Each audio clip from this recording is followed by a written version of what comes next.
Magandang hapon sa atin lahat mga kasisilabs. Tara, luto tayo adobong manok na medyo masabaw na may konting tamis.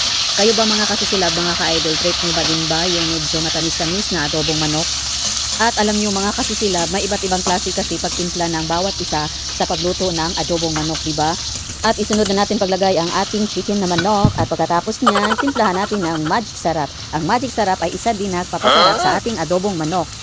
At baka naman, Magaling sarap. kang At susunod kupal naman natin ka. ang pinong paminta, katulad ng puso mong pinong-pino sa pag-ibig, Jari. Sana all. At halo-haloin lang po natin ng maayos para mag-absorb ang kanyang lasa. At pagkatapos natin halo-haloin, isunod naman natin ang ceiling green at pagkatapos ating takpan at ating balikan. At huwag pansinin ang aming takip dahil kami lang ang meron dyan. Mahal yan, wala yan dito.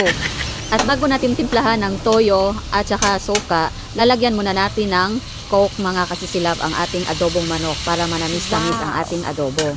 At ating balikan mga kasisilab, at ito na po mga kasisilab, pwede na to siya lagyan ng toyo at suka. At ito na mga kasisilab, luto na ang ating adobo at kakain na po tayo at maraming salamat sa laging nanonood ng aking mga video at sa hindi pag-skip ng ads. Maraming salamat.